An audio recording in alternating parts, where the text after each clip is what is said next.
저기 마을에서 그 예술을 중심으로 얘기할 건데요. 올해 이번 달에 한번 읽어볼 책이 마을에서 만난 예수, 함께 만나는 사회적 경제였습니다. 혹시 뭐 읽어보신 분 계실까요? 저는 이원도 목사님이 책을 한 권 주셔가지고 쭉 다 봤는데요. 어쨌든 예술을 좀 새롭게 해석할 수 있는 좋은 계기가 됐던 것 같습니다. 이 책에 보시면 그 필자가 세 분이 나오거든요. 그 오세양 선생님하고 이원도 선생님하고 그다음에 또 한 분이 계신데 임종환.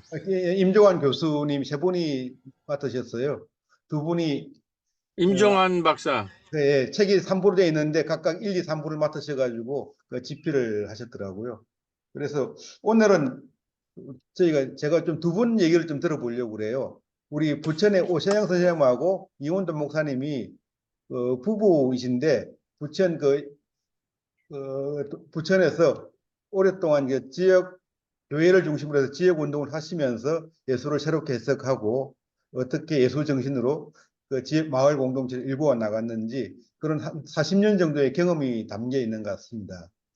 그래서 두 분이 이제 어쨌든 같이 이제 그 부천 약대동이라는 곳에서 활동들을 이어 오셨기 때문에 저도 제 일부가 이제 오시영 선생님의 글이었었는데요. 상당히 이제 감동적으로 봤었습니다. 얼마나 그 열악한 환경에 있는 곳에서 지역사회를 일구어 나갔는지 상당히 감동적으로 읽었었고, 2부가 이제 부천의 이원돈 목사님이 이걸 신학적으로 성경적으로 어떻게 이 마을을 해석할 것인지 이 이론적으로 좀 정리를 많이 하셨더라고요.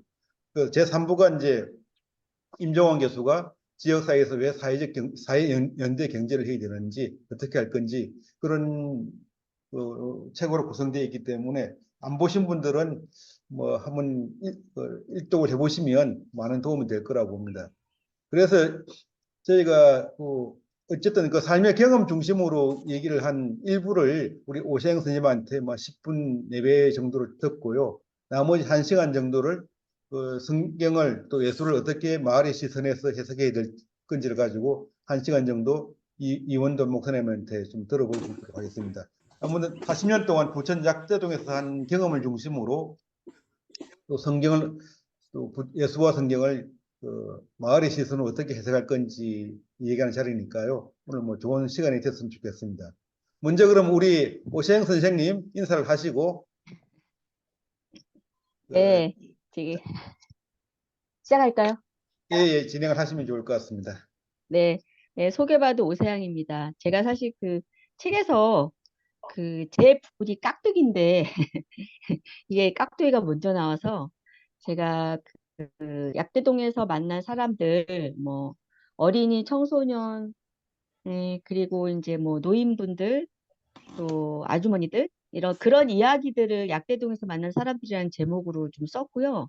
오늘은 제가 그냥 축약해서 오늘 강의의 에피타이저라고 생각하시고 간단하게 예, 들어주셨으면 좋겠습니다. 그럼 제가 화면 공유하겠습니다. 저는 이제 제가 이 제목을 단 이유는 제가 이제 제가 오늘 이야기할 것은 특히 이제 여성 노인들과 이제 같이 활동을 했을 때 이야기를 제가 축약을 해놨는데 그 이야기 치료학회에서 그 이야기를 가지고 발표를 했는데 그 제목이에요. 그리고 제가 이제 여기서 여러분들을 만나면서 여러 사람들을 만나면서 그 사람을 보는 것, 세상을 보는 것들을 어떤 틀로 볼 것인가에 대한 고민이 많았는데 그 이야기 진행하겠습니다. 저는 이게 말보다는 그냥 사진을 제가 1990년도부터 활동을 했는데 저희가 있는 약대동은 노인분들이 굉장히 많고 특히 우리나라 7, 80대 이상의 여성 노인들은 주로 이제 시골에서 있다가 이제 그 서울 경기 쪽으로 올라오신 분들이고 특히 이분들은 우리나라가 가난했기도 했지만 이제 집안에 있는 남성 형제들을 위해서 공장에 다니거나 파출부를 하거나 네, 이렇기 때문에 거의 70% 이상이 한글을 모르세요. 예, 그래서 제가 이제 한글로 시작을 했는데 제 고민이 이제 어제 기억 니은 디귿 하면은 한 달 후에도 기억 니은 디귿을 이제 하고 있는데 이 글을 왜 배울까? 저의 생각은 글을 몰라서 굉장히 당했던 불합리한 태들을 많이 들어서 예를 들어 공장에서 승진을 못한다던가 전세 사기를 당했다든가 이런 여러 가지 것들을 들어서 한글을 알므로 인해서 이런 어떤 그 사회적인 맥락 안으로 들어와야 되겠다는 생각을 했었는데 이게 진도가 안 나가니까 제가 생각한 건 뭐냐면 왜 글을 굳이 내 방식으로 알려드리려고 했을까? 글을 몰라도 계속 살아오신 생존해 오신 분들이기 때문에 이분들을 중심으로 해서 이야기들을 끌어내야 되겠다는 생각을 하게 됐고 제가 그래서 이제 아까 텍스트 밖에 세상 읽기라는 이름을 붙인 이유는 제가 바라보는 것은 글을 통해서 아니면 제도 교육에서 받은 어떤 내용들을 통해서 사람들을 봤다라면 그 이후에는 그 틀을 넘어보자라는 생각을 제가 해서 그 텍스트 밖의 세상을 읽어야 된다라는 그런 주제로 쭉 제가 이제 성찰을 하고 그 활동에 그런 부분들을 많이 접목하기 시작했습니다. 그래서 우리 어르신들이 주로 이제 제일 젊은 분은 60대 후반이고 그때 당시에 여기 사진에서 나오신 분 중에 절반은 돌아가셨고요. 네, 절반은 지금도 계시는데 그래서 이제 저희 동네는 또 꼽사리 영화제라는 우리 세롱교회가 만들어낸 마을 영화제가 있어요. 부천 최초의 마을 영화제가 있고 부천의 피판 영화제라는 국제 영화제 하는 시기에 같이 진행되는 마을 영화제고 그걸 했을 때 그 어른들의 이야기를 녹음을 해서 대본화해서 이제 연습을 해서 만들어낸 영화예요. 근데 그 어르신들의 삶이 이제 이게 대본을 못 읽잖아요. 이게 그 대본이 캐릭터가 바뀌어요. 바뀌면서 그 이야기들 되게 다양하게 자기 삶의 이야기들을 풀어내는 그래서 이런 것들을 통해서 그러니까 우리의 모든 마을 활동은 사실은 저는 이 마을 활동은 마을에 나가는 것이라는 생각을 했거든요. 마을에 나가고 노인으로서 마을의 주민으로서 다른 세대와 공감하는 그냥 한 시민으로서 마을에 참여하는 뭐 어디 구석탱이에 앉아서 그냥 노인이야 저분들 이러는 것들이 아니라 그게 최종의 목적이다라고 생각을 했기 때문에 이런 활동을 통해서 무조건 지역사회로 나가고 다른 세대들이랑 어울리고 이런 것들의 활동을 계속 이어갔습니다. 그래서 이거는 100점짜리 내 인생이라는 영화인데요. 이게 이제 노인영화제를 서울극장인가 어디서 계속 하거든요. 거기서 3등을 한 그런 작품입니다. 그래서 여러 가지 에피소드는 많지만 그거는 책을 통해서 읽어주시면 감사하겠습니다. 그래서 그것들을 하고 나니까 이제 저희가 어르신들이 꽤 많았어요. 저희 밥상 공동체와 이제 교육을 같이 하는 공동체였는데 다른 어르신들이 왜 니네만 찍냐. 그래서 이제 치매를 주제로 하는 그 영화를 청춘꽃매라는 영화를 찍었는데 이거는 대상을 받았습니다. 그래서 네이버에 검색하면 나오거든요. 그래서 치매에 걸린 친구를 돕는 과정을 어느 누구도 생각하지 못한 정말 평범한 이야기를 감동적으로 그려내셨고 전적으로 이분들이 쭉 이끌어 나가셨고 그런 것들을 이제 찍는 사람만 이제 그 미디어 센터의 젊은 청년분들이 와서 찍었는데 그러니까 이런 과정들을 이런 문화적인 텍스트 그러니까 우리가 글로 쓰고 뭔가를 정리하고 이렇다기보다는 삶의 이야기들을 자꾸 섞어내고 문화적인 표현으로 지역사회에 이렇게 표출시키는 그래서 동지의 공동체적 관계와 치유가 일어나는 그런 과정들을 함께 해왔고 이 청춘 꽃매는 이제 300만 원을 탔는데 네 그거를 그때 당시에 그 송전탑 밀양 할매의 송전탑 그 사건이 있었잖아요. 그분들을 초대해서 잔치를 했고 그다음에 이제 세월호 부모님들을 초대해서 이렇게 우리가 한 것들을 다시 사회에 나눠주는 그런 것들로 발전을 했고 이분들이 이제 한 그 10년 정도 돼가니까 저희가 또 그때 그 거리 청소년들을 위한 꼬비 청소년 심야식당이 있는 걸 만들었어요. 그래서 거기에 다시 자원봉사로 참여하는 그런 좋은 순환의 관계 그런 것들이 일어나기 시작했습니다. 이거는 이제 계속 이 여성들, 특히 노인 여성의 특징은 자기 이야기들을 한 번도 어떤 중요한 자기 인생의 틀을 가지고 해본 기억이 거의 없다라는 거거든요. 그래서 어떤 식으로든 그런 것도 좀 풀어내고 싶어서 제가 여러 가지들을 했는데, 이제 개인적인 일이라면 제가 약간 문화 활동을 하던 사람이라서 이런 것들을 좀 풀어냈고, 이제 라디오 방송을 이제 시작을 해서 이 삶에서 나오는 것들을 같이 나누는 그런 활동들도 했습니다. 그래서 이런 것들이 중요한 것은 여기 보시면 이제 19금 라디오 뒤죽박죽 춘향전인데, 이 어르신들이 할 때마다 계속 19금 이야기로 바뀌어가지고 이런 것들이 이제 마을 방송으로 이렇게 표현해내는 활동을 하면서 우리 어르신들이 그때 당시에 이제 7, 80명 정도 되셨는데, 이런 활동을 하면서 내가 생전에 이런 어떤 마을에서 이런 역할을 한다는 것에 대한 그런 자부심과, 그리고 그런 것들을 통해서 마을의 네. 다른 것들에 대한 주도적인 관심으로 넘어가는 그런 경험을 하게 되었습니다.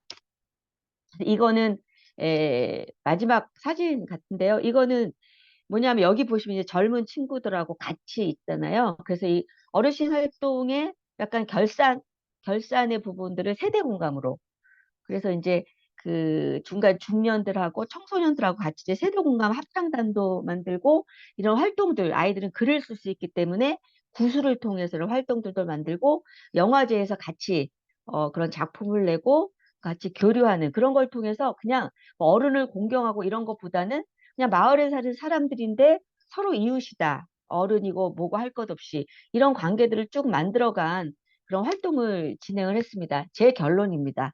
제가 10분이기 때문에. 제가 이제 이런 그 제 책에는 사실은 이제 사람들을 만났던 기억들을 계속 제가 메모해 놓은 거를, 블로그에 메모해 놓은 거를 이렇게 책으로 쓴 거고요.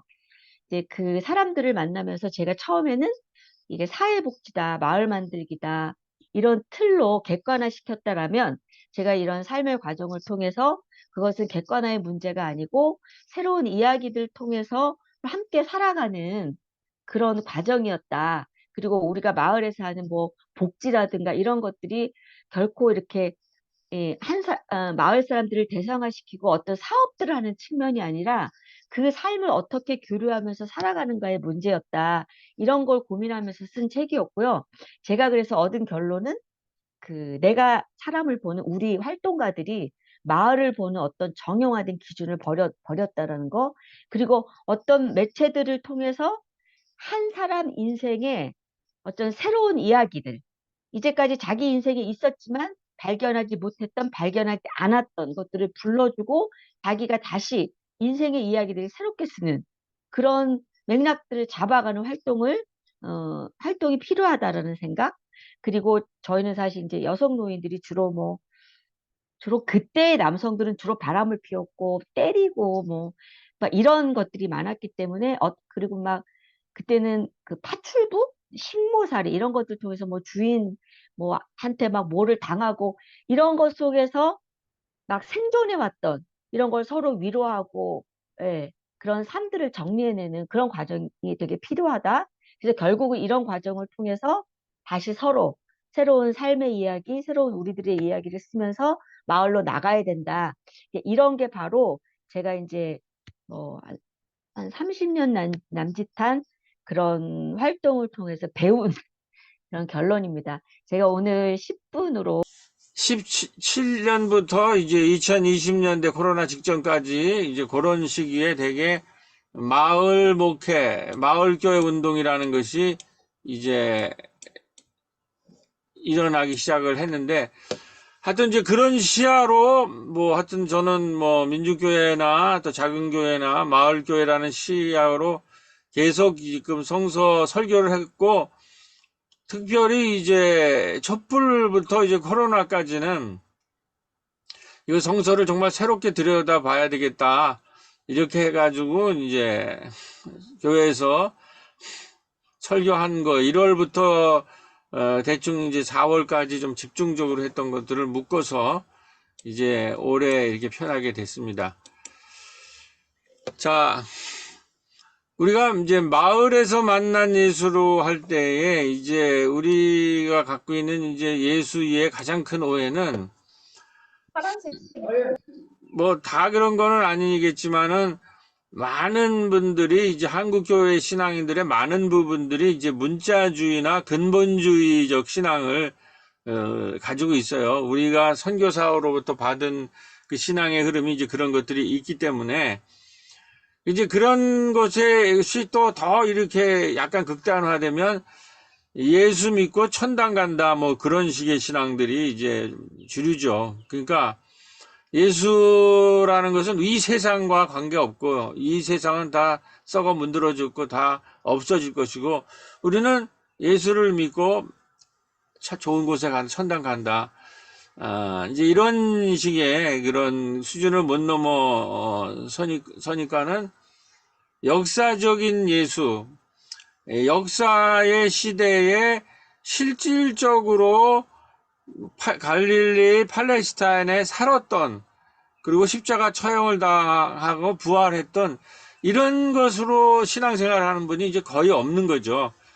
이제 근데 이제 그런 것에 대해서 이제 특히 이제 한국에 이제 민중신학이 나오고 민중교회가 한 초기에 시작할 때 한 100개 있었는데 그거는 이제 광주를 경험한 신학생들이 이제 신학을 하니까는 그 시대적 경험을 가지고 신학생이 되니까 그다음에 또 민중신학이라는 거를 우리 이제 그 당시에 그 학자들이 했고 그리고 그 결합돼서 교회가 더 했는데 한 100교 교회가 등장했는데 농촌 공단 빈민 지역으로 이제 이 교회들이 다 내려 이제 갔어요.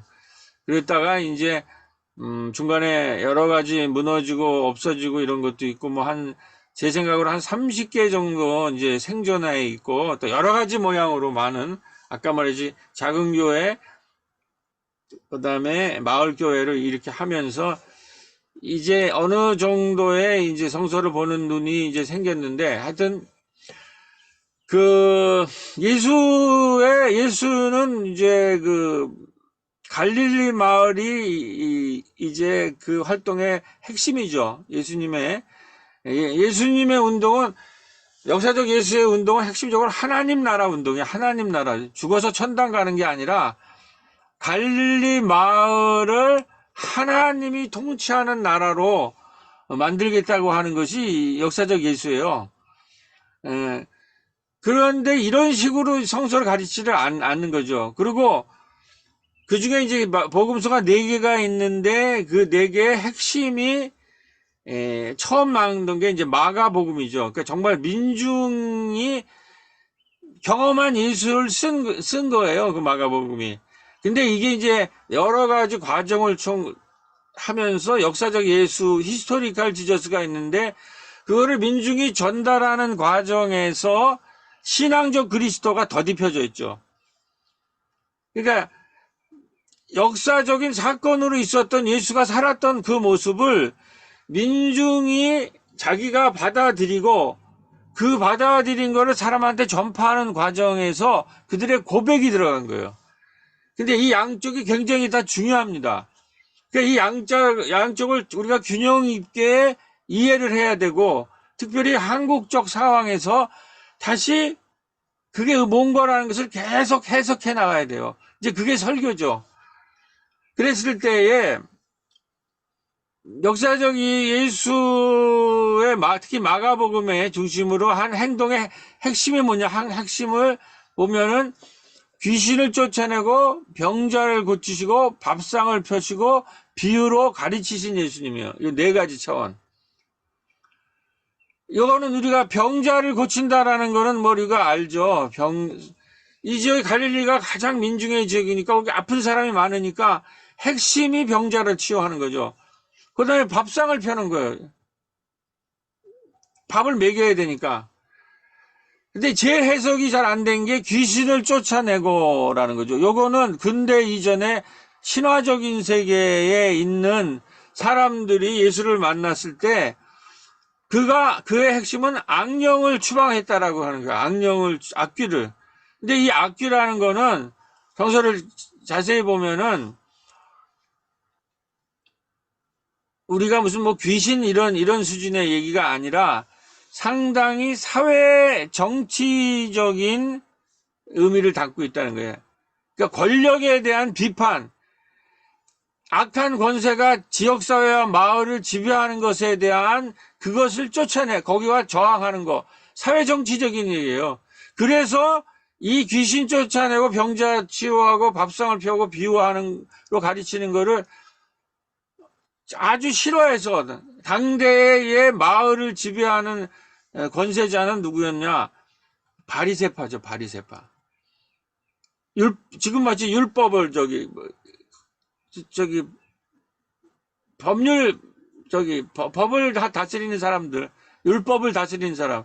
지금 우리도 문제가 되잖아요. 검사 뭐 이런 사람들이 이 사람이 마을을 율법으로 지배하기 때문에 그 사람들과 치열한 싸움을 했고, 그게 이제 나중에 예루살렘에 가서는 대제사장과 헤롯 같은 사람이랑 대제사장이나 로마 권력이랑 부딪혀서 결국 십자가에 의해서 정치적으로 처형당한 사람이 역사적 예수라는 거죠. 근데 하여튼 이 얘기가 굉장히 중요한 거예요. 귀신을 쫓아내고 이 정치 사회적인 하나님 나라 운동은 이 마을을 지배하는 지역 유지, 지방 권력과 여기와 그다음에 나중에 이게 예루살렘에서는 중앙에 그 유대의 산헤드린이랑 제국의 권력인 로마가 합해서 사형에 처하잖아요. 십자가형이라는 거, 십자가 정치적 처형, 로마가 정치인한테 하는 것이 십자가형인데 그 정치형을 받은 사람이에요. 근데 그 전에 핵심이 마을에 기초한 운동이 예수는 그건 나중에 정치화된 거, 귀신만 쫓아낸 게 아니라 마을에서 병자를 고치고 밥상을 펴고 비유로 가르치신 이런 분이라는 거죠. 그리고 예수의 행태는 성전의 모든 당시에 성전에서 이제 네 파벌이 사두개, 뭐 바리새, 헤롯 이렇게 모여서 싸웠는데 성전이 아니라 회당으로 내려와서 마을로 들어오신 분이에요. 행태가 전혀 다르죠, 지배자들이랑. 그래서 마을에 있는 낡은 생태계, 뭐 고립이나 잡혀되어 있는 이런 거를 오늘날에는 이제 문둥병자는 오늘날에 말하면 고립되고 잡혀된 사람들이죠. 중풍병자는 이제 마비된 사람이고, 손이 오그라든 사람들은 위축된 사람이고, 이게 이제 본문에 나오는 거거든요. 그다음에 죄인은 이제 불안 마케팅을 하죠. 이 율법학자들은 공포 마케팅. 이런 것을 해서 여기에서 이게 마을을 지배한 낡은 생태계인데 이런 데서 해방시켜가지고 마을을 해방시키는, 그래서 마을의 집과 집을 돌아다니면서 거기에서 병자를 고치고 밥상을 펴면서 마을 공동체가 활성화되게, 재활성화되게 하는, 이렇게 되니까 바리새가 들고 일어나고 헤롯이라는 이제 중앙 권력과 연결된 사람이 해서 마가복음 3장에 오면 이미 예수를 죽이는 음모가 일어나서 예수가 마을에서 쫓겨납니다. 그건 좀 이따 얘기하는데, 그런데 예수가 마을에 들어가서 이 병자를 고치고 밥을 피는 것이 핵심 운동인데, 그러면서 이제 권세자에서 이제 자꾸 쫓아내는데, 병자를 고치고 밥상을 펼 때 마을에 이제 움직여요. 그게 성서에 나오는 거는 가난한 여자가 예수의 옷자락만 만져도 살겠다고 하는, 그래서 뭐 아까 오상선생도 얘기했지만은 위축된 사람들이 예수 앞으로 달려 나오면서 움직여요. 그다음에 삭개오는 나무 위에 밑에다가 밑으로 내려오고요. 향유병 걸린 여자는 향유병을 들고 나와서 그걸 깨가지고 기름을 바르고, 그러니까 마을 전체가 예수를 만나고 접촉하면서 역동화되고 움직이기 시작하는 거죠. 이제 그것 때문에 이 회당 사람들이 예수를 견뎌내지 못하고 예수를 이제 죽일 군모를 하고 있는 거예요. 자, 이제 그런 흐름에서 이제 요거를 좀 보면 아주 우리가 이렇게 읽으면 굉장히 흥미진진한 것을 이제 볼 수가 있는데, 예수의 이야기를 사진으로 보면 역사적이었으면 저는 이제 가봤는데 여기 회당이거든요. 그리고 이 마을에 들어가는 입구 직군 봐도 보면은 가버나움 더 타운 오브 제주스, 가버나움이 핵심의 공감인데 예수의 마을이라는 거예요. 이게 마을 공동체 운동이라는 게 이게 성전이 있는데 아니 회당이 있는데 이 회당에 한 1km 안에 베드로의 장모의 집이 있어요. 여기에서 예수가 처음으로 마을로 들어가는 것이 마가복음에 나옵니다. 회당에서 나와 곧 야고보와 요한과 함께 시몬의 안드레의 집에 들어가시니. 근데 이제 이거를 히브리어를 아니 헬라어를 잘하는 사람이 아주 기가 막히게 해석해 놓은 거를 제가 그대로 예수의 기적 이야기라고 하는 거를 옮겨 놓으면 뭐냐면, 여기 보면 회당이라고 하는 우리말 교회에서 나와서 시몬과 안드레의 집, 마을의 집으로 들어가는 장면 아닙니까? 근데 여기서 보면 집과 회당을 대비하면서 얘기를 해요. 예수의 운동이 출발이 뭐냐면은 회당이라고 하는 종교기관에서 마을로 들어가는 거로 나와 있다는 거죠. 이거는 뭐냐면은 여기 상반되는 나와서 들어갔다라는 동사가 나오는데, 이거는 뭐냐면 예수는 당시에 회당이라고 하는 종교 공간에서 나오는 거예요. 이탈을 하는 거예요. 이게 유대교에서 나오는 거예요. 유대교는 종교 공간이에요. 제도적인 종교 공간에서 예수는 이탈을 하는 거고, 회당에서 나왔다는 것은 기존의 유대교의 거점인 회당에서 이탈을 의미하고, 집으로 들어갔다는 것은 새로운 공동체를 형성하겠다는 것을 암시하는데, 그건 어디냐? 집이 아니라, 아니, 회당이 아니라 마을에서 예수 운동을 시작하겠다고 하는 거예요. 그러니까 예수는 유대교라는 회당에서 종교기관에서 나와서 마을이라고 하는 지역사회로 들어가는 거예요. 그래서 유대교와 기독교의 결정적인 차이는 회당 안에 머무르는 제도적인 건물인 회당 안에 머물러 있느냐, 회당이나 교회에서 나와서 마을이라는 지역사회로 들어오느냐, 이것이 분명하게 마가복음에 암시되어 있다고 하는 거죠.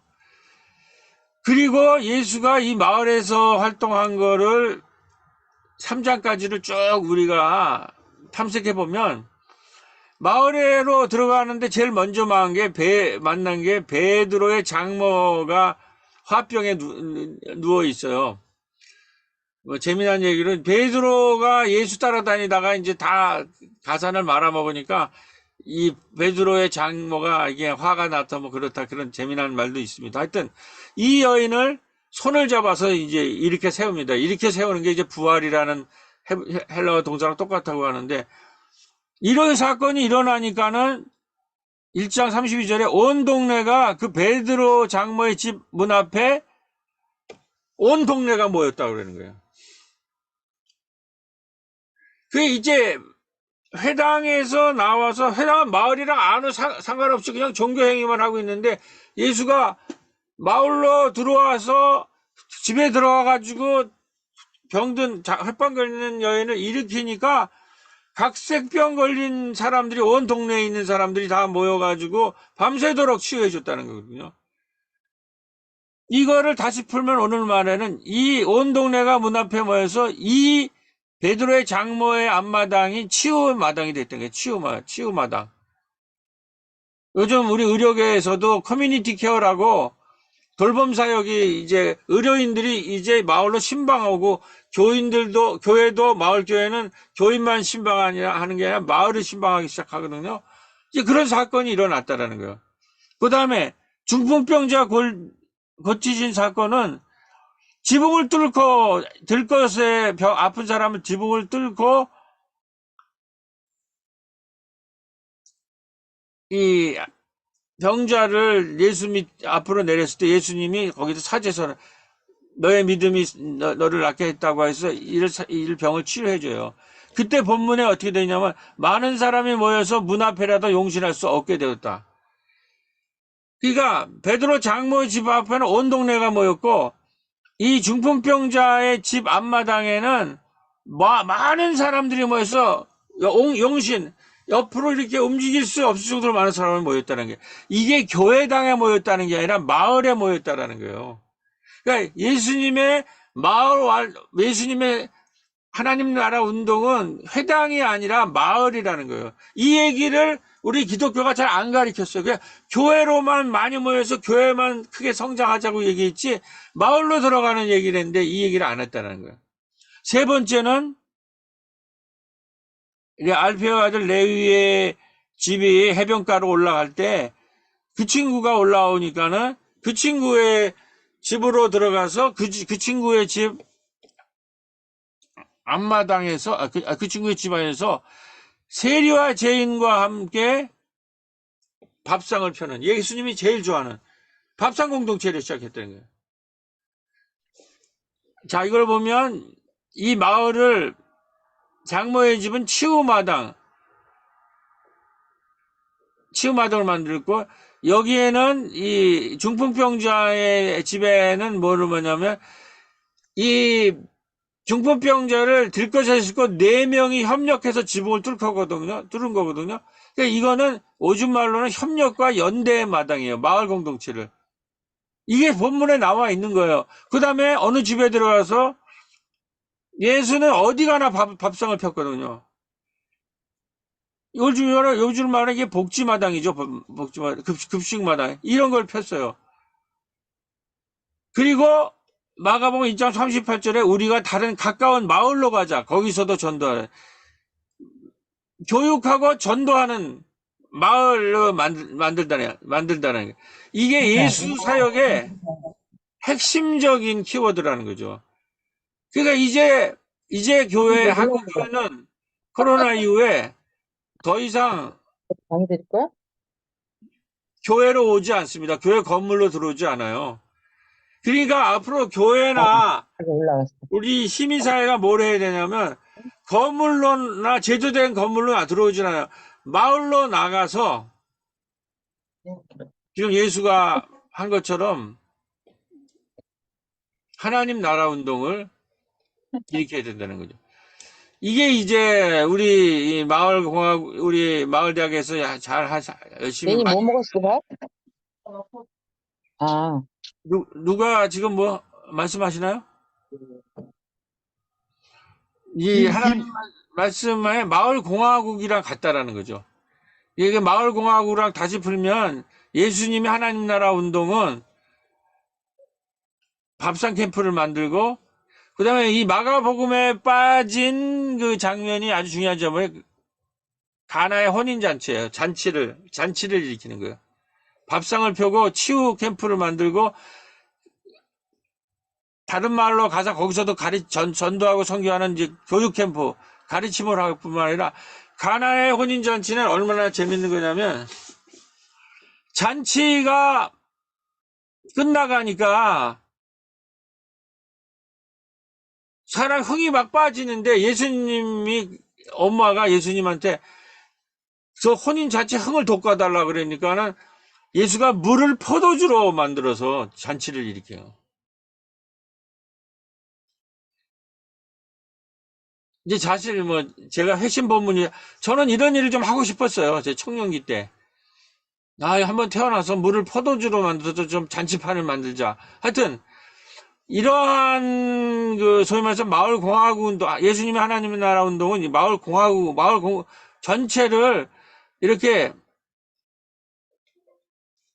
병자를 고치고 밥상을 펴주고 비유로 가르치시고 귀신을 쫓아내는,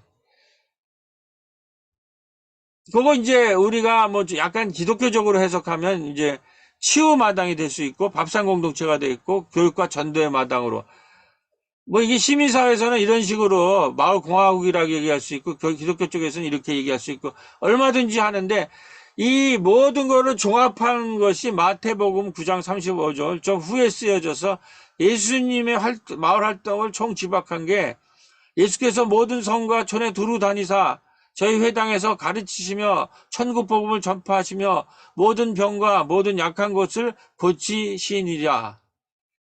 근데 요게 이제 근대 이전에 신화적인 세계에 쌓였을 때의 한 기록이기 때문에 저렇게 나왔지, 요즘 말로 하면 이게 하나님 나라 운동이고 마을 공화국 운동이고 교회 공동체, 마을 공동체 운동이라고 할 수 있다는 거죠. 자, 간략하게, 이 사실이 굉장히 좀 한 본문 갖고 해야 되는데, 하여튼, 뭐, 지금 1시간 안에 제가 다 해야 되겠다. 간략하게 이 매수의 마을 운동은 이렇게 해석을 할 수가 있고, 이렇게 했을 때에 이런 것을 가지고 예수님이 처음 가서 뭐냐면 자기 동지들을 규합하는데, 이제 예루살렘에서 모든 사람은 지금 예루살렘 성전에서 다 모여서 정치 싸움만 하고 있는데, 세례 요한이라는 예언자가 광야에 나왔잖아요. 요때 예수랑 젊은이들이 광야에 나와서 세례를 받습니다. 그런데 예수는 한 단계 더 나가죠. 그 세례를, 젊은이들이 세례를 받고 제야 운동이죠. 마을로 들어가는 거예요, 예수님은. 그랬을 때에 여기에 이 마을에 16절에 보면은 갈릴리 해변으로 지나가다 시몬과 그 형제 안드레가 바다에서 금을 던지는 것을 보시니 이 젊은 어부들한테 나를 따르라고 그럽니다. 그러니까 모든 거를 다 버리고 그들이 이제 예수를 따르기 시작하면서 예수의 하나님 나라 운동이 전개가 되는데, 이 청년들은 뭐냐? 빌립아 나를 따라라. 그랬더니 여기 나다니엘이 아주 도마처럼 회의가 많은 친구, 의심이 많은 친구예요. 나사렛 같은 촌동네에서 무슨 선한 것이 나겠느냐?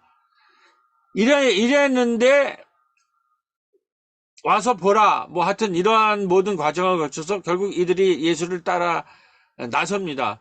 그러면 이들이 누군가라는 거를 우리가 하면, 우리가 뭐 쉽게 우리 신학에서는 메시아를 기다리던 사람들이라. 이 유대 땅이 지금도 그렇지만 하도 이게 핍박이 많고 어려움이 많으니까 뭔가 우리의 구원자가 와서 우리를 해방시켜야 되겠다고 그러는데, 예수가 나타나는 걸 보니까, 말을 들어보니까 이 사람이 메시아인 것 같기도 하다. 그리고 이제 하나님 나라는 이제 이 마을에서 구현된다. 이런 것들이 설득돼서 이들이 이제 마을 운동에 참여하게 됐는데, 제가 이제 우리가 어찌 마을 대학에서 하는 거기 때문에 이 예수의 메시아를 기다렸던 당시 청년들과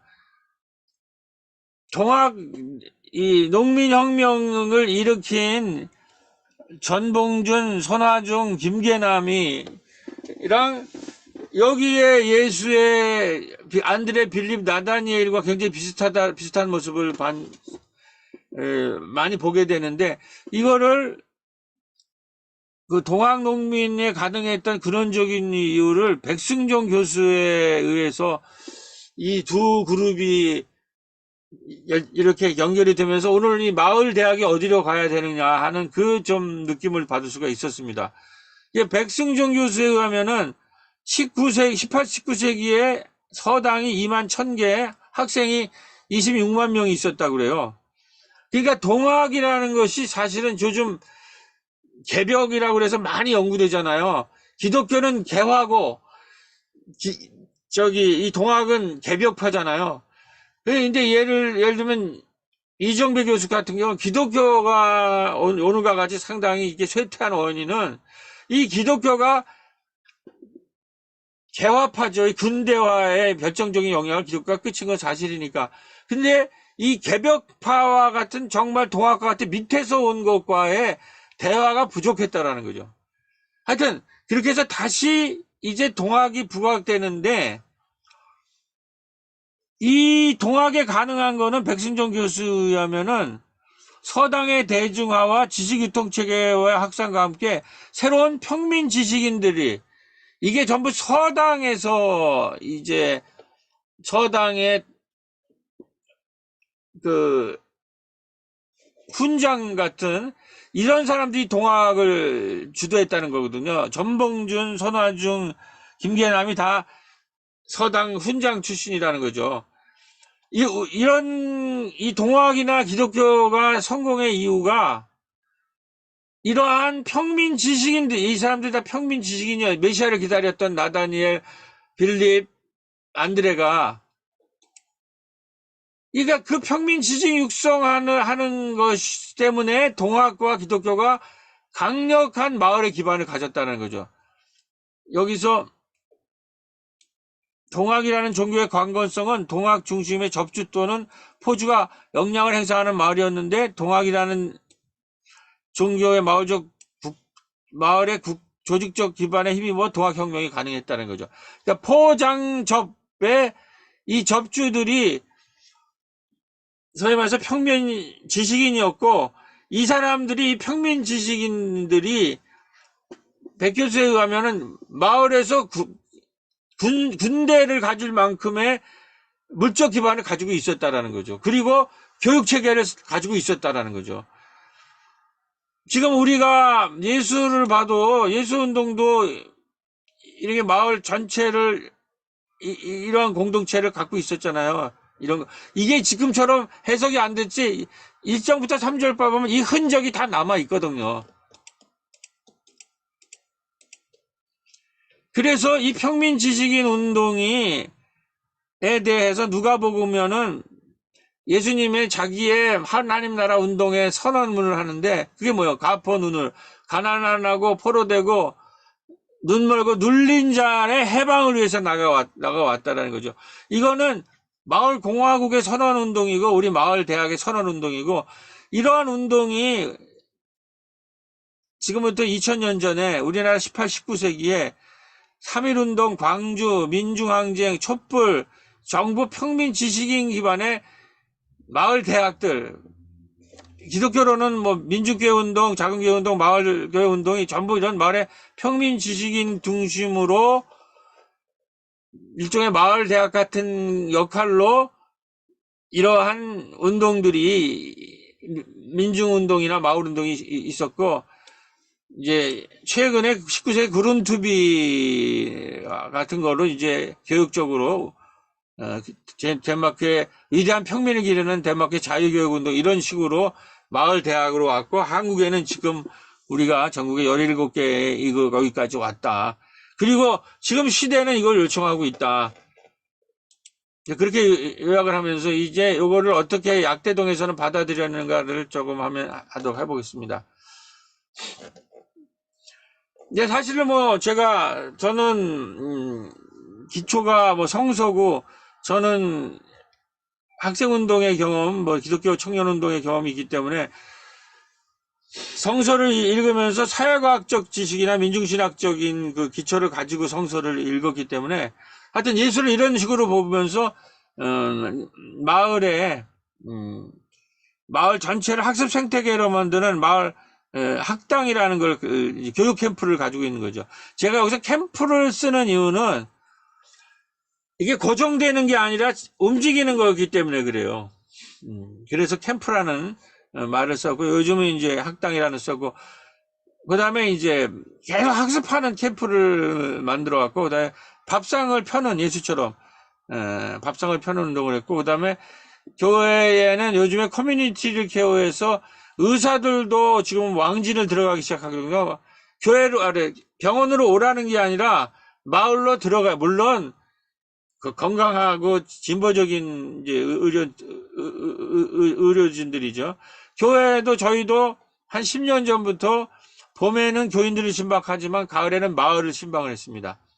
하여튼 그렇게 해서 이 치유 캠프 그러니까 학습 캠프, 복지 캠프, 치유 캠프라는 것을 해서 이렇게 뭐 어린이집, 지역아동센터, 도서관, 오상 선생님이 얘기했던 은빛 꿈터 이런 것들을 우리 주민자치센터랑 이렇게 결합해서 쭉 해왔는데 대충 이런 모습들이죠.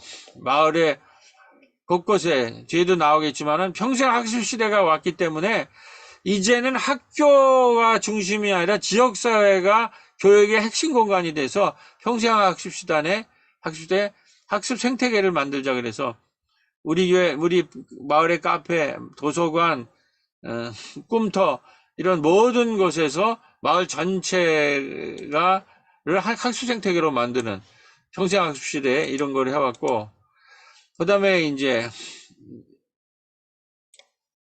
마을 전체에서 밥상을 펴는 밥상 공동체 이게 예수님이 다 즐겨하던 거 아닙니까?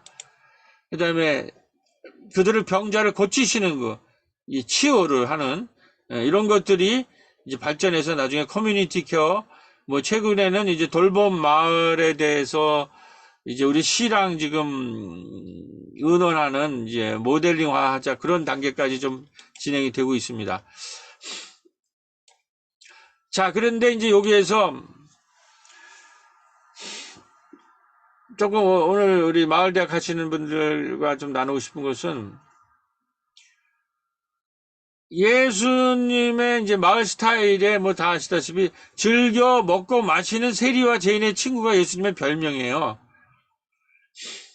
이제 요 얘기를 좀 하는데 이거를 오늘의 우리나라로 하면 예수님은 마을에서 이런 여러 학습 캠프, 복지 캠프, 그 치유 캠프 이제 이런 전도 캠프, 학습 이런 전도 캠프 이런 것들을 가지셨는데 이런 것을 일종의 마당극 형식으로 펼치지 않았는가.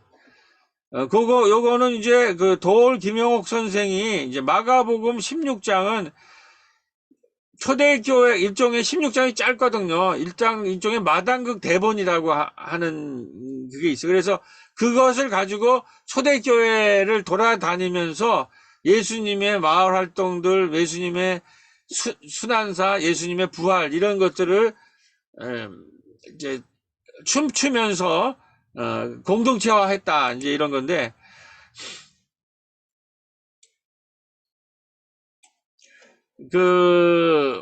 여기 좀 재밌는 거는 세례 요한과 예언자와 예수의 결정적인 차이는 뭐냐?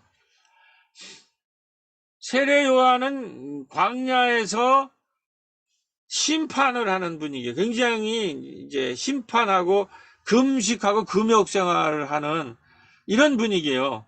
근데 예수님의 마을 스타일은 전혀 달라요. 즐겨 먹고 마시는.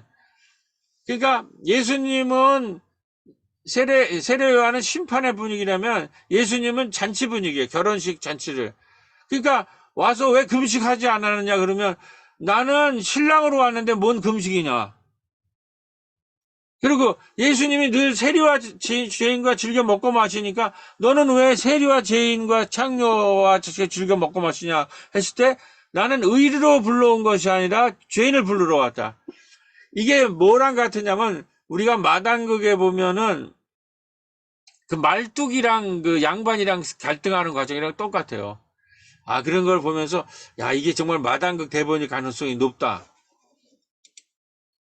그랬는데 우리 민중신앙에서 여기 이제 마당극의 제 핵심은 풍자와 해약 아니에요. 근데 이런 대본들은 나는 의인을 부르지 않고 죄인을 부르러 왔다. 신랑이 왔을 때 금식할 필요가 없다. 예수는 즐겨 먹고 마시는 자로 오셨다.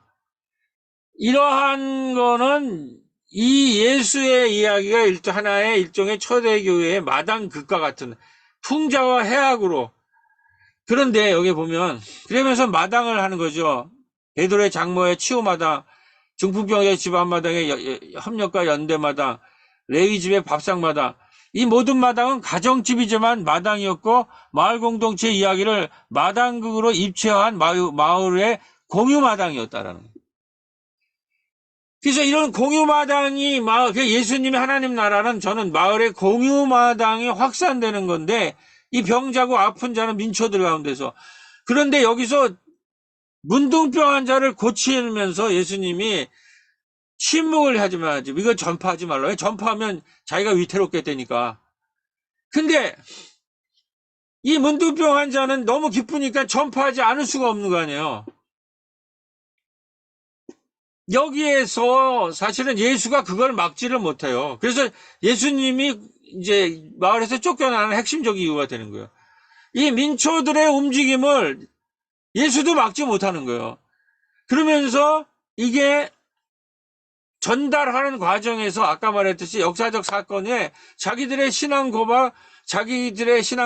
요즘 말하면 애들이 붙여가지고 그가 기적을 일으켰다. 그가 그게 뻥이 튀겼겠죠. 이런 식으로 거기에 신앙 고백이나 마당극적인 연극 요소가 붙여가면서 이게 그는 하나님의 아들이었고 그는 우리의 구원자였다라는 그런 캐리그마 소면 신앙 고백이 된 거예요. 그러니까 역사적 사건과 함께 이 신앙 고백도 중요한 거예요. 왜냐하면 요즘 신학에서 가장 중요한 거는 누가 이 예수 운동을 전달했느냐라는 거예요. 근데 가장 믿을 수 있는 것은, 이것이 우리를 속일 수 없는 것은, 그거는 민중들에 의해서 민중들이 스스로 전한 거예요. 민중들의, 그래서 김영복 박사 같은 것은 소셜 바이오그래피, 사회적 자서전이라고 그래요. 이거는 엘리트들에 의해서 사기를 칠 수 없는 거라는 거죠.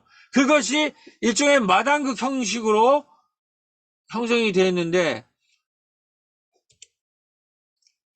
자, 그렇기 때문에 이거 위험한 요소를 알고 예수님과 바리새파 서기관들의 5차에 걸친 대논쟁이 펼쳐집니다. 예수가 사죄를 하는 것에 대해서 왜 네가 무슨 권한으로 하느냐, 중앙에서 나와서. 식탁을 왜 너는 그런 쓰레기 같은 인간들과 먹고 하냐. 왜 금식은 우리는 종교적 거룩하게 금식하는데 네 제자들은 거기서 배가 고프다고 막 미리삭을 훑어먹느냐. 안식일 날도 왜 병자를 고치느냐. 이렇게 싸움이 크게 일어나가지고 쫓겨나는데, 이 핵심은 뭐냐면, 저는 이것이 플레톰 대 플레톰의 싸움이라고 생각합니다. 그러니까 유대 성전의 회당 체제, 이거의 핵심은 뭐냐면 안식일 율법 회당이라는 걸로 움직이는 거예요. 근데 예수님은 여기 밖에서 갈릴리 대존쟁과 사람이 안식일의 주인이라는 이걸 가지고 마을에서 새로운 플랫폼을 만든 거예요. 마을의 집과 집을 연결하고 마을을 통합 돌봄 마당으로 만들어서 회당이 아니라 마을의 집이 기적과 치유와 밥상의 통합 돌봄 플랫폼을 만든 거죠. 그러니까 마을이 모든 아픈 사람들의 치유 마당이 되고, 마을의 모든 평신도 지식인들의 학습 마당이 되고, 마을의 모든 공동체의 돌봄 마당이 되고, 그래가지고 심지어는 이 사람 왜 공포감을 느꼈냐면, 지배자들이 이 치유 같은 거라든지 사죄는 회당에 있는 종교인들이 많이 가지고 있는 권한인데, 이거를 회당의 사죄와 치유와 성만찬권을 마을에 부여했어요.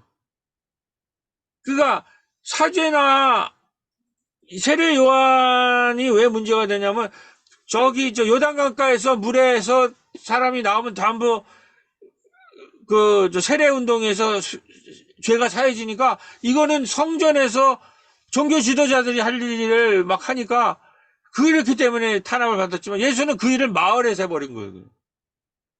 그리고 마을이 막 움직이잖아요. 마을에 학습 공동체가 생기고 치유 공동체가 생기고 돌봄 공동체가 생기니까. 그렇게 해서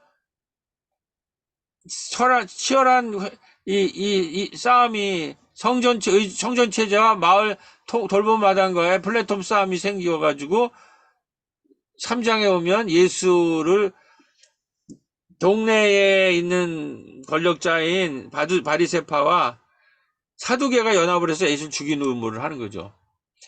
자, 그래서 이제 그 다음 이후에 예수님이 마을에서 쫓겨났으니까 갈 데가 어디예요? 들판과 호숫가와 산에서 비유로 가르치기 시작합니다. 비유로. 그거가 이제 오늘 마무리를 할 텐데, 그 전에 이런 마당극이라는 게 공동체가 이제 마을로 나간다는 게 뭘 할 때, 저희가 부활절에 이번에 마당극을 해봤는데 1분짜리니까 잠깐 한번 보십시오. 사두개가 연합을 해서 예수 죽이는 음모를 하는 거죠. 자, 그래서 이제 그 다음 이후에 예수님이 마을에서 쫓겨났으니까 갈 데가 어디예요? 들판과 호숫가와 산에서 비유로 가르치기 시작합니다. 비유로. 그거가 이제 오늘 마무리를 할 텐데, 그 전에 이런 마당극이라는 게 공동체가 이제 마을로 나간다는 게 뭘 할 때, 저희가 부활절에 이번에 마당극을 해봤는데 1분짜리니까 잠깐 한번 보십시오. 이런 것들이 느낌을. 제가 80년대 추던 춤을 춰가지고.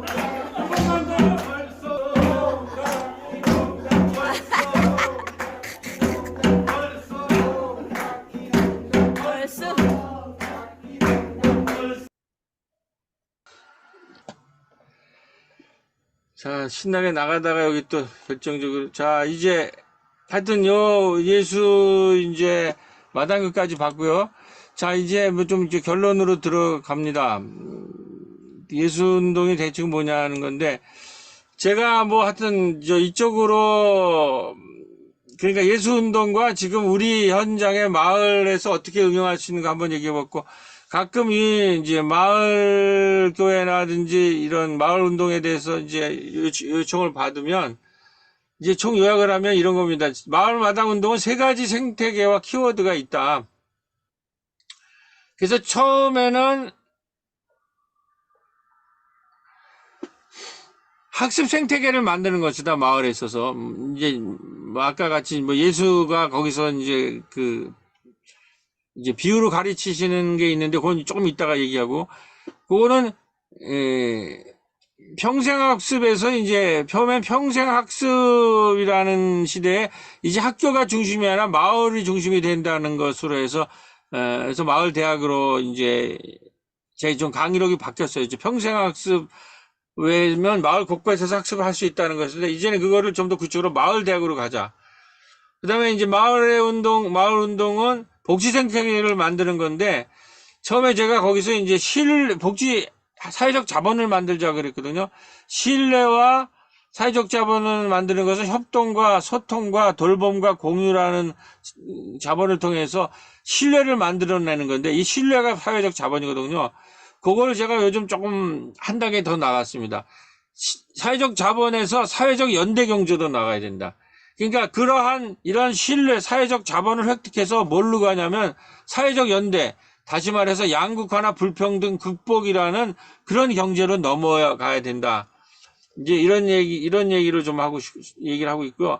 그 다음에 이제 문화 생태계를 마을에서 만드는 건데, 문화 생태계를 만드는 것은 마을의 스토리를 이 마을에 이야기가 있어야 됩니다. 이제 예수 이야기는 정말 그레이트 스토리예요. 위대한 이야기라면. 그런 식으로, 그런 서사까지는 못 만들더라도 마을의 이야기를 만드는데, 이야기에서 그치지 않고 이야기가 서사화돼야 된다.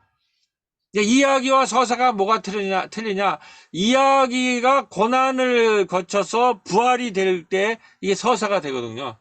그러니까 예를 들면은 우리 김대중 대통령, 그리고 지금 야당 지도자가 일종의 대통령 서사가 생겼잖아요. 그런 전부 고난을 거쳐서 부활한 거거든요.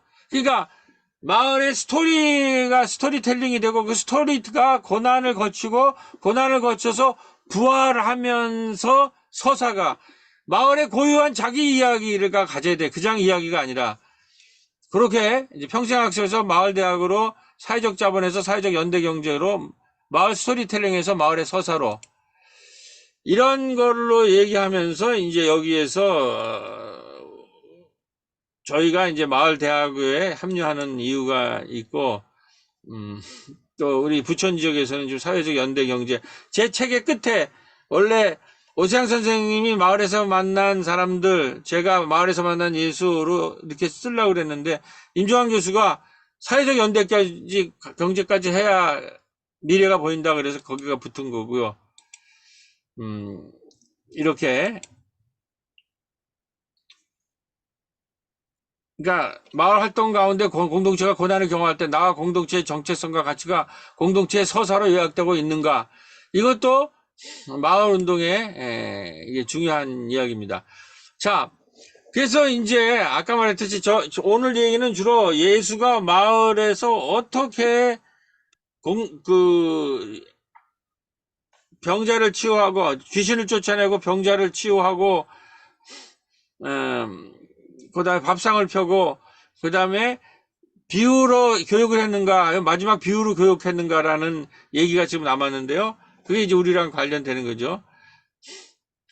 이때 마을에서 쫓겨난 예수는 어디로 가냐면은 들판과 호숫가로 나가요. 마을 이제 못 들어가는 거예요. 그게 이제 그 문둥병 환자가 예수가 날 고쳤다 그래가지고, 그러면 예수를 이제 탄압하려고 하는 사람들이 그 고난을 당할 거잖아요. 그러니까 못 들어가면서, 그래도 예수를 따라 호숫가나 빈터는 마을이 아니까 사람들이 이제 모을 수 있는데, 거기서 사람을 가리켰는데 그게 이제 비유로 가리키기 시작한 거예요.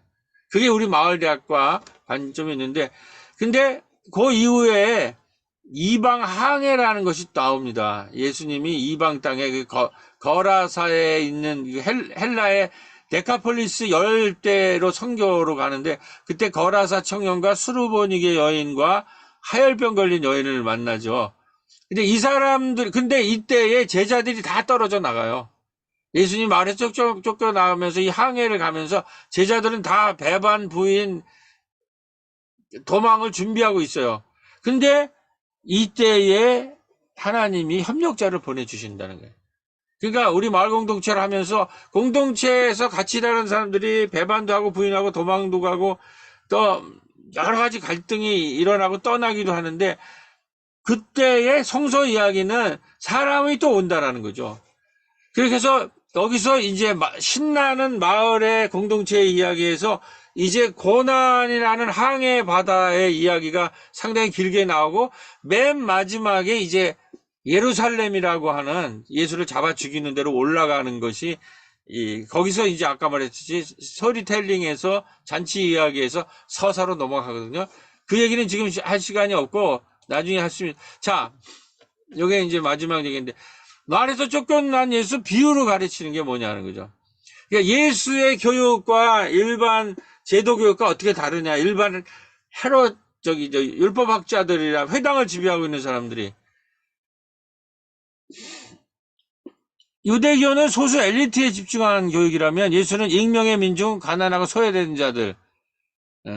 여기에 이제 우리가 오늘 앞에서 공부한 거는 평민 지도자, 평민 지식인들을 가리킨 거죠. 그게 예수의 제자 그룹이죠. 교육 장소는, 유대교는 회당이라든지, 지금 말하는 교회당 아니죠. 기독교는. 여기서만 가르치면 안 되는 거죠. 들과 산, 작은 배 위. 그러니까 예수님의 핵심적인 비유 교육이 일어나는 곳은 들판과 호숫가예요. 그런데 이거를 저 사람들이 알아들으면 안 되니까는, 예수를 잡아 죽이려는 사람이 있으니까 비유로 가리키는 거예요. 내용이 뭔가는 뒤에서 말씀드리고, 교육 방법은 유대계 교리에 대해서 예수는 이야기, 스토리텔링과 비유로 가르쳤던 게 비유.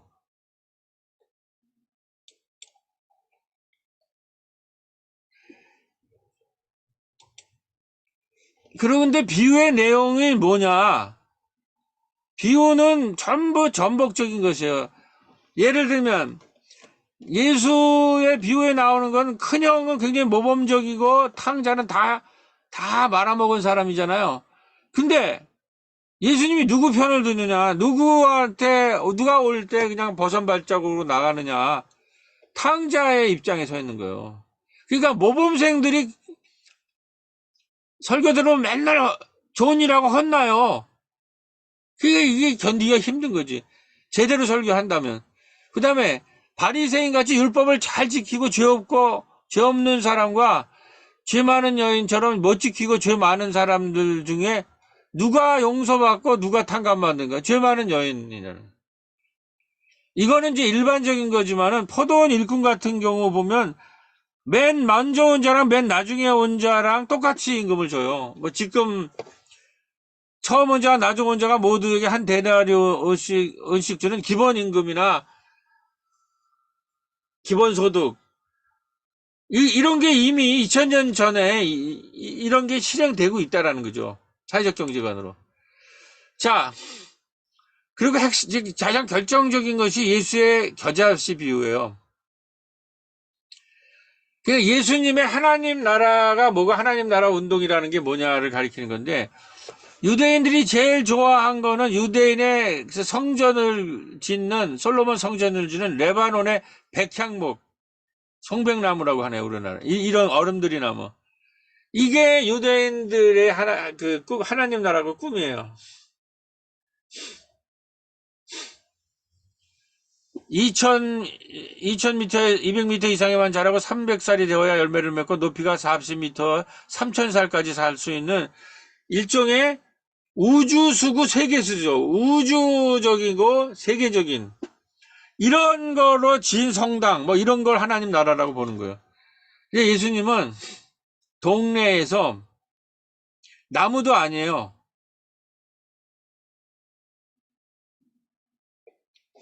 나물과 같은 거예요, 나물. 그 겨자씨에서 하나님 나라가 있다라는 거예요. 이거는 뭐냐? 하나님 나라라고 하는 거는 뭐냐?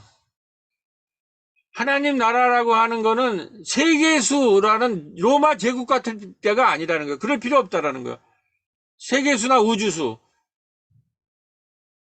로마 제국과 같은 어마어마한 게 아니라 동네에서 흔하게 볼 수 있는 나물과 같은 그런 것에서 하나님 나라가 있다라는 거죠. 그래서 예수는 중심과 높이의 메시아 왕국을 포기했고 중심을 혁파하여 주변으로 만들었고 높이를 꺾어서 낮음으로 만들었고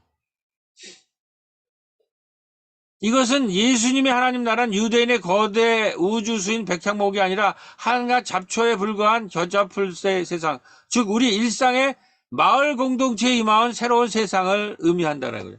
그러니까 제국일 필요가 없다는 게 하나님 나라. 하나님 나라는 제국에서 이루어지는 것이 아니라 우리 동네와 마을에서 이루어지는 거기서 함께 돌보고 함께 병자를 치유하고 악령을 치유하고 밥상을 펴는 그것이 하나님 나라인데 한국에 이러한 겨자씨 식물 같은 식물이 있는데 그것이 바로 쑥이라는 거죠. 근데 쑥이 얼마나 생명력이 강한지 쑥이 한번 아주 작지만 뿌려지면 주변이 쑥대밭으로 만든다는 거예요. 겨자씨는 백향나무 같은 우주수나 세계수가 아니지만 한번 뿌려지면 주변이 쑥대밭이 되고 거기에 새와 뭔가 것이 깃들어서 생명이 화합하는 생명이 살아 움직이는 그러나 쓸데없이 크지 않고 동네와 마을 단위에서 쑥대밭과 겨자씨 공동체를 이루는 그것이 하나님 나라다. 이렇게 묘사를 하고 지금 이제 우리 마을에서는 우리 마당극 할 때 대사입니다.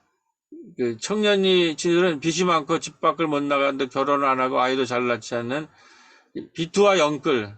어르신들은 암, 치매, 고독사인데 그 중에 제일 큰 것은 고독사. 여성들은 전쟁의 공포에 대한 전쟁의 소문에 대한 걱정. 교회는 지금 더 이상 교회 건물로 모이지 않고 교회를 탈출한 성도가 200만 명. 여기서 우리가 이제 마을로 나가자 이런 식으로 이런 청년들의 영끌 비투 1인 400만 1인 가구 노인들은 이제 치매 고독사와 같은 이 돌봄 마을 이러한 것이 이제 마을에서 우리가 나눌 수 있는 이 시대 예보라고 생각을 하는데 이제 그런 것에서 평화가 보이지 않는 전쟁과 같은 오늘 우리의 현실 아니 뭐 모든 게 다 보장되어 있는 교사들이 이렇게 자살을 하고 묻지마 칼부림 이런 것에서 교육도 완전히 이렇게 된 것에서 우리는 전국 마을대학 3년 전에 이렇게 이제 다녀와서 이렇게 지도 과정을 하고 이런 데 참여를 하고 또 제천 열린 대학 현장에서 보기도 하고 우리 황대건 선생님 가서 야생초 편지가서 우리가 이제 워크숍에 참여한 약대동 탐방팀 그리고 윤호창 선생님이 마을 여행 하자고 그러는데 우리 약대동에서는 이미 작년에 경기도 마을 여행이 되다라는 걸 이렇게 했습니다. 그래서 마지막으로 이게 가능하다. 작년에 했는데 올해는 약대동 나와 경기도 팀이 와서 6개 지역을 마을을 이렇게 탐방을 공간한 것이 있습니다.